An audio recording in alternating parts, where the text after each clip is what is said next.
मंगलम भगवान वीरो मंगलम गौतम गणी मंगलम कुंद कुंदाद्यो जैन धर्मोस्तु मंगलम सर्वमंगल मांगल्यम सर्वकल्याणकारकम प्रधानम सर्वधर्माणां जैनं जयतु शासनं जैनं जयतु शासनं मंगलमय मंगलकरण वीतराग विज्ञान नमो ताई जाते वै हरिवंता करि मंगल करि हो महा ग्रंथ करण के काल याते मिले समाज सब पावे निज पद राम।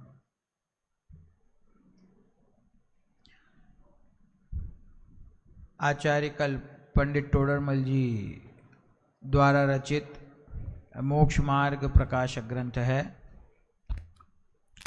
इस मोक्ष मार्ग प्रकाशक ग्रंथ के 7वें अधिकार में उभयाभासी मिथ्या दृष्टि का प्रकरण है, जिसकी चर्चा हम विगत 9 दिनों से कर रहे हैं। अंतिम दिन और अंतिम स्वाध्याय पर हम पहुंच गए हैं और मैं आशा करता हूं कि जो विषय हमने समझा है वह विषय निश्चय और व्यवहार का स्वरूप कैसा है, उन दोनों को किस प्रकार अंगीकार करना चाहिए।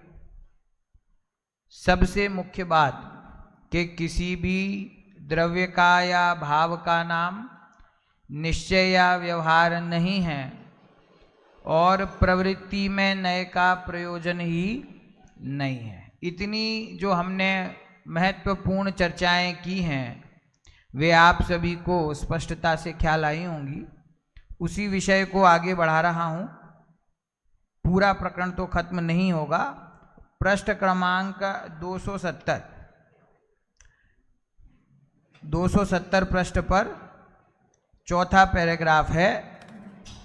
तथा यह ऐसा भी मानता है, मिला नहीं मिला, स्क्रीन पर आया, आ जाएगा, पेज नंबर 270। अब वो ग्रंथ भी मुझे लगता है अलग अलग है, शायद एक आध पृष्ठ आगे पीछे हो सकता है। कल हमने जहां चर्चा की थी ना कि व्रतादिक को छोड़कर क्या करेगा, ये प्रश्न था अंतिम। उसके बाद में एक पेज छोड़ के ये चर्चा है। तथा नहीं आए तो मेरी सुनिए। तथा यह ऐसा भी मानता है कि यथा योग्य व्रतादि क्रिया तो करने योग्य है, परंतु इसमें ममत्व नहीं करना।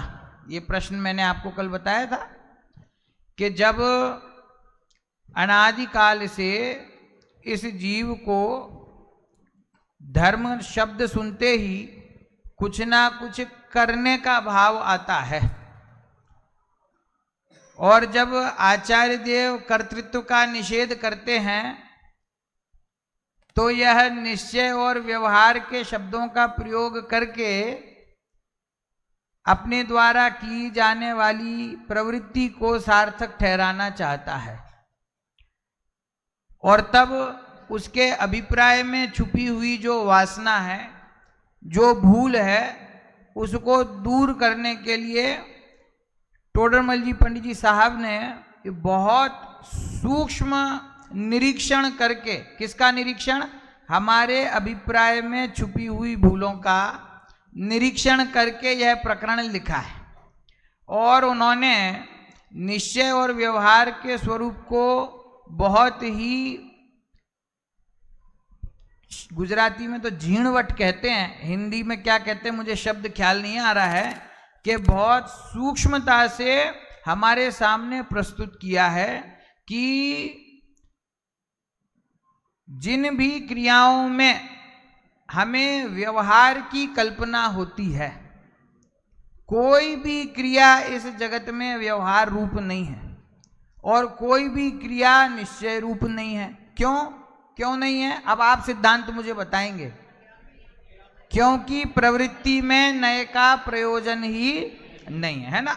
इतना बार बार समझाने के बावजूद भी हमारे संस्कार में जो व्रत तप शील संयम आदि की क्रिया बसी हुई है वो छूट तो सकती नहीं है। और सबसे बड़ी बात यह है कि छोड़ने का उपदेश भी नहीं दिया। उपदेश किसका दिया? उसे मोक्ष मार्ग मानने का निषेध है, उसको छोड़ने की यहां कोई बात नहीं है। फिर भी नहीं समझने के कारण से शिष्य फिर से प्रश्न करता है। यह ऐसा भी मानता है कि यथा योग्य व्रतादि क्रिया तो करने योग्य है, परंतु इसमें ममत्व नहीं करना। क्यों? क्योंकि यह सच्चा मोक्ष मार्ग नहीं है। ऐसी चर्चा ऊपर आ गई। तो अब वो क्या कहता है अपने अभिप्राय के पोषण के लिए कि ये क्रिया तो हम करते हैं लेकिन हम इसमें ममत्व नहीं करते, हम इसको हित का कारण नहीं मानते।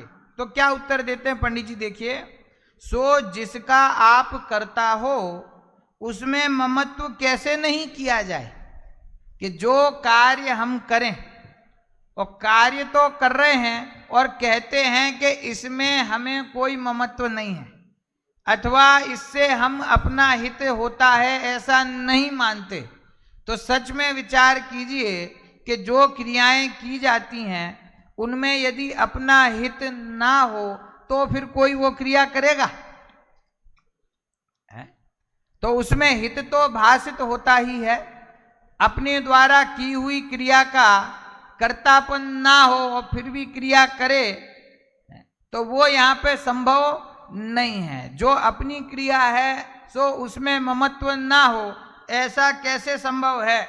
तथा व्रतादिक में ग्रहण त्याग रूप अपना शुभोपयोग हो वह अपने आश्रित है, उसका आप करता है, इसीलिए उसमें कर्तृत्व बुद्धि भी मानना और वहां ममत्व भी करना। पूरा पैराग्राफ पढ़ते हैं फिर समझते हैं। परंतु इस शुभोपयोग को, क्या लिखा है? इस शुभोपयोग को बंध का ही कारण जानना, मोक्ष का कारण नहीं जानना, क्योंकि बंध और मोक्ष के तो प्रतिपक्षीपना है। इसीलिए एक ही भाव पुण्य बंध का भी कारण हो और मोक्ष का भी कारण हो ऐसा मानना भ्रम है। देखिए, हम पंडित जी साहब को कितने भी प्रश्नों में उलझाएं, वो तो हमारे अभिप्राय को जानते हैं ना। तो वो इसीलिए क्या समझाते हैं कि ये जो क्रियाएं हैं जिन्हें तुम व्यवहार मानते हो, पहले तो यह निश्चित करो कि इन क्रियाओं का नाम व्यवहार नहीं है। हमने बहुत विस्तार से ये चर्चा की है। शब्द जो पंडित जी साहब के थे वो क्या थे? सिद्ध समान शुद्धात्मा का अनुभव सो निश्चय और व्रत तप शील संयम आदि की क्रिया सो व्यवहार, ऐसा नहीं है। क्या? आत्मा का अनुभव सो निश्चय और व्रत तप आदि क्रियाएं सो व्यवहार, ऐसा नहीं है। क्यों नहीं है? क्योंकि प्रवृत्ति में नए का प्रयोजन नहीं है। समझ में आया? ये सिद्धांत याद रहेगा तो हमें समझ में आएगा प्रवृत्ति में निश्चय और व्यवहार लागू नहीं पड़ता है। अब फिर भी इतना समझाने के बाद भी क्या कि निश्चय और व्यवहार ये दोनों नए हैं। नए अर्थात श्रुत ज्ञान के अंश हैं। नए दो प्रकार के होते हैं, ज्ञानात्मक और वचनात्मक। इसका अर्थ क्या हुआ कि नए का प्रयोग या तो ज्ञान में होता है या वचन में होता है, इसके अलावा और कहीं उसका प्रयोग नहीं है। अर्थात द्रव्य में नए लगता है कि नहीं लगता? द्रव्य का नाम कोई निश्चय अथवा व्यवहार नए है? भाव का नाम निश्चय अथवा व्यवहार है? प्रवृत्ति का नाम निश्चय अथवा व्यवहार है? तो जब इन सब में ही ना निश्चय है ना व्यवहार है तो फिर ये निश्चय व्यवहार है कहां? ये ज्ञान में और वचन में। कहां पर है? ज्ञान में और वचन में। इसके अलावा प्रवृत्ति का नाम व्यवहार नहीं है। तो जब उन्हें समझाते हैं जीवों को कि प्रवृत्ति का नाम व्यवहार नहीं है, तो यहां पर हमको आघात लगता है कि साहब अभी तक हम इतना समझते थे कि निश्चय सम्यक दर्शन तो अभी हमें प्राप्त नहीं हुआ, परंतु हम ये व्रत तप शील संयम आदि की क्रियाएं जो गृहस्थ अवस्था में संभव हैं, हम उनको करके ऐसा मान रहे थे कि इससे हमारा धर्म हो रहा है। निश्चय नहीं परंतु व्यवहार रूप धर्म तो हो रहा है ना। अभी तक हमने इस मान्यता के आधार से इतना पुरुषार्थ किया, और अब आप कहते हो कि इन क्रियाओं का नाम व्यवहार नहीं है, तो हम कहां जाएं फिर? कि निश्चय भी हमको मिला नहीं और व्यवहार भी आपने हमारे हाथ से छीन लिया, तो अब हम क्या करें? तो कहते हैं देखो, ना तो तुम्हारे हाथ से निश्चय छीना है, ना व्यवहार छीना है। हमने कल चर्चा की थी कि निश्चय का निश्चय रूप श्रद्धान करना और व्यवहार का व्यवहार रूप। इसका अर्थ क्या है कि निश्चय जो वर्णन करता है, जो निरूपण करता है, वस्तु ऐसी ही है ऐसा श्रद्धान करके उसको अंगीकार करना, और व्यवहार ने जैसा निरूपण करता है वैसा है नहीं, उपचार से कहा जाता है। इस प्रकार का व्यवहार संबंधी निर्णय ये व्यवहार नय का सच्चा श्रद्धान है। और पंडित जी ने दोनों बात कही थी कि निश्चय का निश्चय रूप श्रद्धान करना और व्यवहार का व्यवहार रूप करना। यदि एक नय का ही श्रद्धान करोगे तो क्या कहा? तो एकांत मिथ्यात्व होगा। कोई ऐसा विचार करे कि हमें तो निश्चय नय ही पसंद है, हमें तो व्यवहार की बात पसंद ही नहीं है, अथवा कोई कहे कि भैया हम तो व्यवहार वाले हैं, ये निश्चय वाले आत्मा की बात करते हैं, हमको ये पसंद नहीं है, दोनों को एकांत मिथ्यात्व है। कि जिनवाणी में दो नए कहे तो दोनों को जैसे हैं वैसे श्रद्धान करना। और वे कैसे हैं? कि निश्चय वस्तु जैसी है वैसा कथन करता है और व्यवहार उपचरित कथन करता है, बराबर। तो ये व्रत तप शील संयम आदि के जो भाव हैं, इस रूप जो प्रवृत्ति है, वे मोक्ष मार्ग है नहीं, उनको व्यवहार से मोक्ष मार्ग कहा जाता है। व्यवहार से कहा जाता है, कहा जाता शब्द पर जोर है। व्यवहार से, उपचार से मोक्ष मार्ग कहा जाता है। तो प्रश्न क्या खड़ा होता है कि आपने कहा कि व्यवहार असत्यार्थ है, व्यवहार को अंगीकार नहीं करना, तो क्या हम ये व्रत तप शील संयम आदि की प्रवृत्ति छोड़ देवें? तो पंडित जी साहब ने क्या कहा कि तुम पुनः पुनः लौट के व्यवहार का अर्थ प्रवृत्ति ऐसा क्यों करते हो? हम तुम्हें व्यवहार का श्रद्धान छोड़ने को कहते हैं, तो तुम कहते हो कि हम व्रत तप शील संयम की क्रिया छोड़ देंगे। क्रिया में तो नए का प्रयोजन ही नहीं है। व्यवहार का श्रद्धान छोड़ना मतलब क्या? कि व्यवहार नय ने जो विषय बताया, वस्तु का स्वरूप बताया, वह उपचरित कथन है ऐसा जानकर उसका श्रद्धान छोड़ना। तो व्यवहार ने क्या बताया कि यह जो व्रत तप शील संयम आदि की क्रिया है, ये मोक्ष का कारण है। क्या कहा? मोक्ष का कारण है। अब ये कथन कैसा है कि ये कथन उपचरित कथन है। क्यों उपचरित कथन है? क्योंकि ये सभी प्रवृत्ति जो है वो प्रवृत्ति निश्चय मोक्ष मार्गी जीव का सहचारी भाव है। ये प्रवृत्ति निश्चय मोक्ष मार्ग पर चलते हुए निश्चय सम्यक दर्शन ज्ञान चारित्र जो जीव प्राप्त करता है, उसके जीवन में भूमिकानुसार सहजता से पाई ही जाती हैं। इसीलिए उन्हें देखकर व्यवहार से ऐसा कहा जाता है कि ये क्रियाएं जो हैं, ये प्रवृत्ति जो है, ये मोक्ष मार्ग है, परंतु वास्तव में यह मोक्ष मार्ग नहीं है। यहां तक की चर्चा हुई तो अब यह प्रश्न वापस आया क्या कि आपने बता तो दिया कि ये व्रत तप शील संयम आदि प्रवृत्ति मोक्ष मार्ग नहीं है, तो हम इनको करते तो रहेंगे पर हम इन क्रियाओं में ममत्व नहीं करेंगे। क्या प्रश्न है? क्रम समझ में आया? कैसे पहुंचे यहां तक कि ये जो व्रत तप शील संयम आदि व्रतादि क्रियाएं हैं ये यथा योग्य करने योग्य तो हैं, परंतु इनमें ममत्व नहीं करना। तो पंडित जी ने वापस से अभिप्राय की भूल पकड़ी कि जिसका आप स्वयं करता हो उसमें ममत्व कैसे नहीं किया जाए। जो क्रिया को करता है उसमें ममत्व किए बिना रहेगा नहीं। यदि आप करता नहीं है, कहते हो कि नहीं नहीं हम करता नहीं है, हम क्या मानते हैं, हम इसको करने वाले नहीं है ऐसा मानते हैं। तो यदि स्वयं करता नहीं है तो यह मुझको करने योग्य है ऐसा भाव कैसे हुआ। जो क्रिया मोक्ष मार्ग में मेरे लिए हितकारी नहीं है, जब हम उस क्रिया को करेंगे तो हम ये कहें कि क्रिया तो करेंगे पर ममत्व नहीं करेंगे, अथवा हम इसके करता हैं ऐसा हम नहीं मानते हैं। तो पंडित जी कहते हैं यदि ऐसा नहीं मानते हो तो फिर यह करने योग्य है ऐसा भाव कैसे हुआ।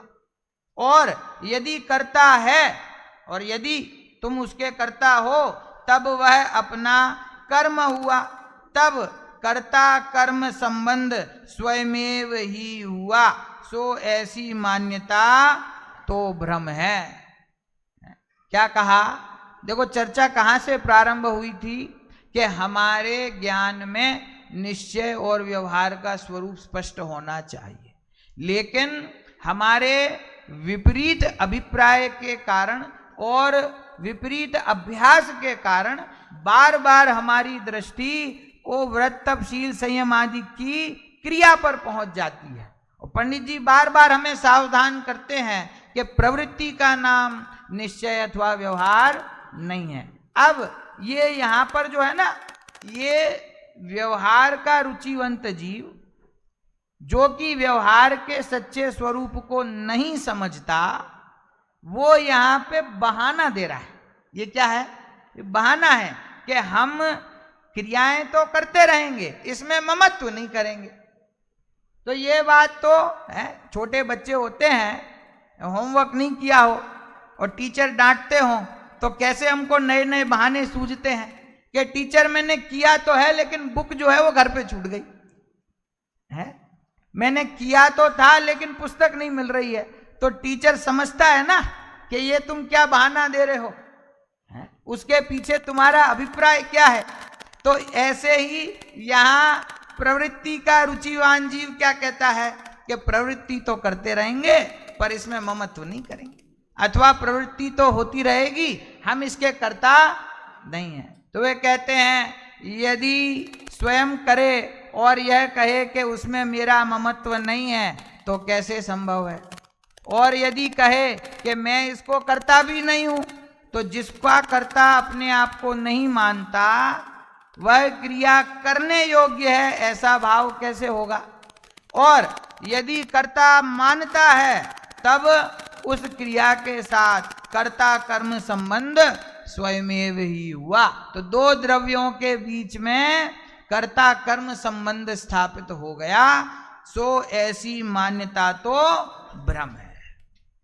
इस प्रकार अपने आप को मूर्ख बनाने की कोशिश ना करें कि हम कर तो रहे हैं पर हमें इनमें ममत्व नहीं है, करते तो हैं पर अपने आप को इसका कर्ता नहीं मानते। जो करते हैं वे कर्ता माने बिना स्वयं को रहेंगे नहीं, और कर्ता मानेंगे तो अन्य द्रव्य के साथ में कर्ता कर्म का संबंध होगा।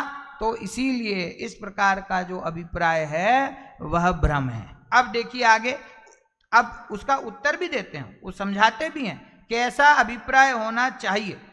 क्या है आगे का पैराग्राफ? तो फिर कैसे है? अगर ऐसा नहीं है तो कैसे है कि बाह्य व्रतादिक हैं, वे तो शरीर आदि परद्रव्य के आश्रित हैं। परद्रव्य का आप करता है नहीं, इसीलिए उसमें कर्तृत्व बुद्धि भी नहीं करना और वहां ममत्व भी नहीं करना। देखो क्या कहते हैं कि ये जो भैया सच्चा स्वरूप समझो कि ये जो बाह्य वृत्तादिक भाव हैं ये किसके आश्रित हैं? ये परद्रव्य शरीर के आश्रित हैं और परद्रव्य का मैं करता नहीं हूं। क्या कहा? ये क्रियाएं परद्रव्य के आश्रित हैं और परद्रव्य का कर्ता क्या लिखा है? परद्रव्य का आप करता है नहीं। ये आप कौन है? आप मतलब मैं। कोई कहे आप नहीं होगे, हम तो हैं। ये आप शब्द का प्रयोग मतलब जैसे हम कहते हैं ना अपने आप, ऐसा कहते हैं कि नहीं कहते? तो आप शब्द का अर्थ क्या है? मैं स्वयं। उस परद्रव्य की क्रिया का कर्ता तो मैं नहीं हूं, इसीलिए उसमें कर्तृत्व बुद्धि भी नहीं करना और वहां ममत्व भी नहीं करना। तथा व्रतादिक में ग्रहण त्याग रूप अपना शुभोपयोग हो, वह अपने आश्रित है, उसका आप करता है। क्या कहते हैं? वो जो परद्रव्य का जो ग्रहण त्याग है, ग्रहण त्याग यहां पे क्या कह रहे हैं? भोजन इत्यादि उदाहरण के स्वरूप के परद्रव्य में भोजन इत्यादि का जो ग्रहण त्याग है, उस ग्रहण त्याग करते समय अपना जो शुभोपयोग है वह अपने आश्रित है। व्रत करते हैं ना, तो व्रत की क्रिया जो शरीर के आश्रय से होती है वो तो परद्रव्य आश्रित है, उसका कर्ता मैं नहीं हूं। मैं कर्ता यदि हूं भी तो किसका हूं? कि उसके निमित्त से जो शुभोपयोग होता है वह अपने आश्रित है, उसका आप करता है, इसीलिए उसमें कर्तृत्व बुद्धि भी मानना और वहां ममत्व भी करना। देखो क्या कहना चाहते हैं? कर्तृत्व बुद्धि मानना और ममत्व करना मतलब ये समझना कि शरीर आश्रित क्रिया का कर्ता मैं नहीं हूं, मैं तो अपने भाव का करता हूं। यह जो वृत्तादिक रूप क्रिया है इसके भी दो पक्ष हैं, एक बाह्य पक्ष है और एक अंतरंग पक्ष है। बाह्य पक्ष क्या है? शरीर के माध्यम से होने वाली प्रवृत्ति। और अंतरंग पक्ष क्या है? उसके निमित्त से होने वाला अपना शुभोपयोग। ठीक है, तो जीव को यदि कर्ता माना भी जाए तो किसका माना जाएगा? अपने भाव का कर्ता वह जीव है, शरीर की क्रिया का कर्ता नहीं है। तो कर्तृत्व किसका मानना? अपने शुभोपयोग का, ना कि शरीर आश्रित क्रिया का। अब देखो, अब महत्वपूर्ण बात है, परंतु इस शुभोपयोग को बंध का ही कारण जानना, मोक्ष का कारण नहीं जानना। देखो, सारी व्यवहारने की हेता वो इस वाक्य में छुपी हुई है कि वो क्रिया करते समय जो शुभोपयोग अंतरंग में होता है और जिस शुभोपयोग को हम धर्म मानते हैं, जिस शुभोपयोग को हम परंपरा से मुक्ति का कारण मानते हैं, यहां पे पंडित जी साहब हमको सावधान करते हैं। आनंद कहां पे आता है? जब वो शुभोपयोग होता है ना, तो शुभोपयोग होता है तो अंदर में आनंद आता है, शुभोपयोग होता है तो संतुष्टि का भाव होता है ना। देखो उदाहरण दूं आपको, हमने पूजा करी, आज अंतिम दिन था, तो रोज पूजा हो रही 7 बजे से लेके 9 बजे तक, है ना, तो खूब आनंद से हम कर रहे हैं। अब आज अंतिम दिन था, भगवान का मोक्ष कल्याणक भी था, तो हमें पूजा अधिक करनी थी, है? तो पंडित जी ने कहा विकल्प तो नहीं है, आधा घंटा ज्यादा चलने दे आज। तो आप सबने क्या कहा? कोई बात नहीं, आधा घंटा ज्यादा चलने दीजिए। समझ में आया? तो उसमें बोलो आनंद की अनुभूति होती कि नहीं? संतुष्टि का भाव होता है कि नहीं? जितनी पूजा होनी चाहिए थी बढ़िया से हो गई, आनंद आ गया। क्यों? कि वो जब शुभोपयोग रूप भाव होता है तो उसमें अपने को मिठास लगती है, वो शुभोपयोग भाव में अपने को आनंद आता है। अभी कोई कह दे पंडित जी का प्रवचन पौना घंटा और एक्स्ट्रा चलेगा, तो क्या होता है? देखो, है तो वो भी शुभोपयोगी है, लेकिन वो यहाँ पे निश्चय की बात चले, आत्मा की बात चले, तो वहां अरुचि होती है, लेकिन जहां शुभ भाव होता है वहां पर आनंद आता है। आनंद आता है कि नहीं आता? और ऐसा लगता है कि हमने धर्म किया। तो वो यहाँ पे सावधानी बरतनी है कि ये जो शुभोपयोग हुआ उसको बंध का ही कारण जानना, मोक्ष का कारण नहीं जानना।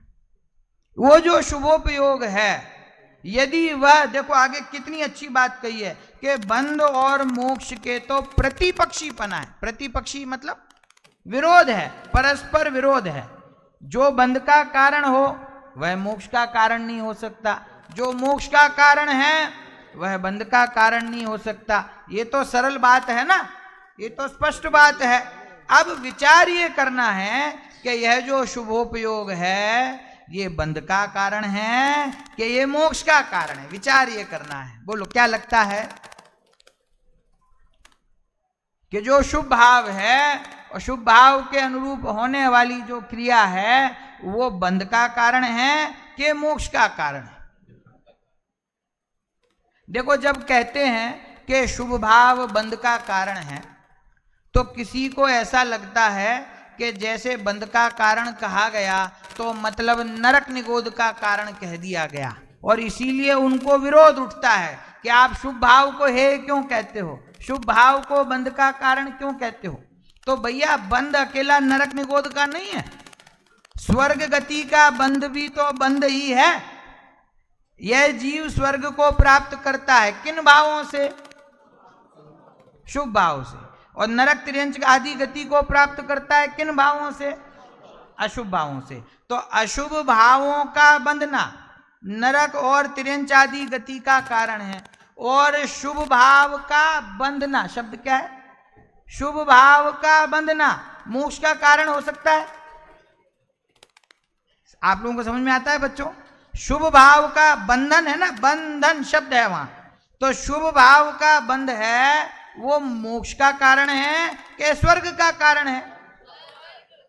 कल मैंने आपको एक न्याय बताया था कि अशुभ भाव जो है वो अशुभ भाव तो पाप के बंध का कारण है, और जो शुभ भाव है यदि उसको मोक्ष का कारण मानेंगे तो फिर पुण्य बंध किससे होगा?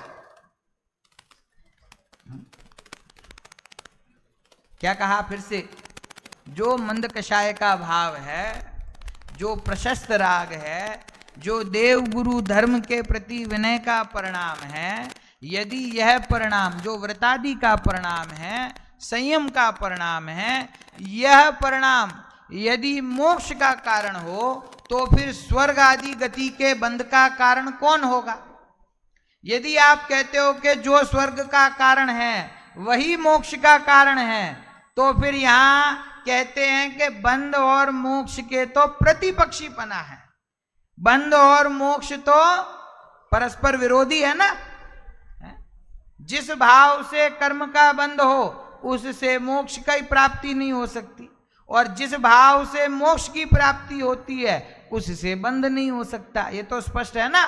तो ये जो शुभ भाव है ये मोक्ष का कारण है कि बंध का कारण है?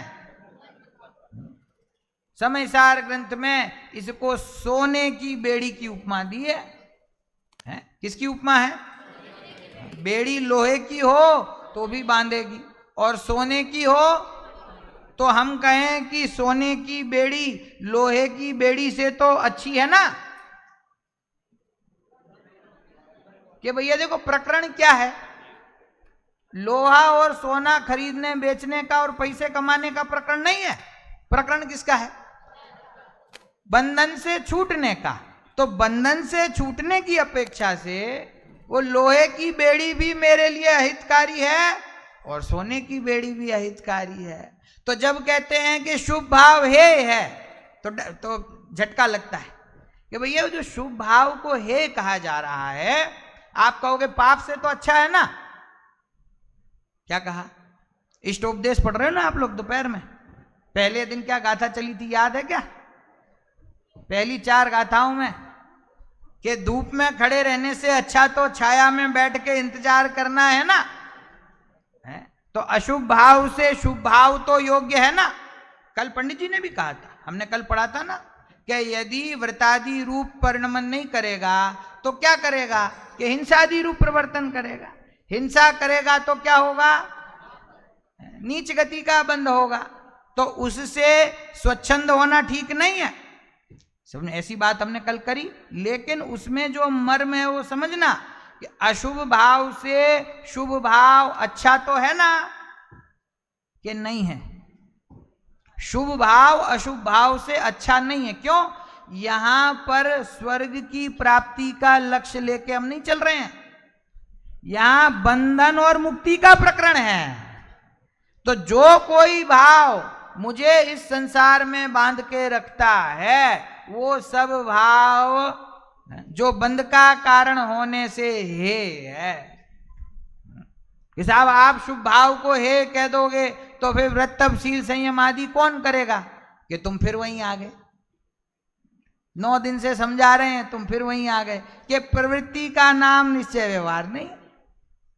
हम तुमसे कहते हैं व्यवहार को अंगीकार करने योग्य नहीं है, ऐसा स्वीकार करो। तो तुम कहते हो कि हम प्रवृत्ति छोड़ देंगे। अरे प्रवृत्ति की तो कोई बात ही नहीं है यहां सच्ची समझ की बात है, यहां सच्चे श्रद्धान की बात है। वो वृतादिक भाव, वो सहचारी भाव मोक्ष मार्ग में होते हैं। 5 इंद्रिय के विषयों की छोड़ने की अपेक्षा से उनको निमित्त कहा गया है, तो वो निमित्त हैं, वो सहचारी हैं, इसीलिए उनका कथन व्यवहार से किया जाता है। परंतु सच्चा मोक्ष मार्ग क्या है कि अपने आत्म स्वभाव के आश्रय से निश्चय, सम्यक दर्शन, सम्यक ज्ञान और सम्यक चारित्र की प्राप्ति करना, वही सच्चा मोक्ष मार्ग है। और निश्चय उसी को मोक्ष मार्ग कहता है। इसीलिए निश्चय की बात को अंगीकार करना, साहब व्यवहार का श्रद्धान करना के नहीं, कि विस्तार से समझा दिया। व्यवहार का व्यवहार रूप श्रद्धान करना और फिर व्रतादि करना के नहीं, के छोड़ देना कि व्रतादि का नाम ना तो निश्चय है ना व्यवहार है, इसीलिए करना के छोड़ देना ये प्रश्न नहीं है। उसमें ममत्व करोगे, कर्तृत्व भाव करोगे, परद्रव्य से कर्ता कर्म संबंध जोड़ोगे तो कर्म का बंध होगा। और वे क्रियाएं भूमिका अनुसार होती हैं, सहजता से पाई जाती हैं, निमित्त भूत हैं, सहचारी हैं, ऐसा जानकर उससे दृष्टि हटाकर अपने स्वभाव की दृष्टि करोगे तो मोक्ष होगा, है ना।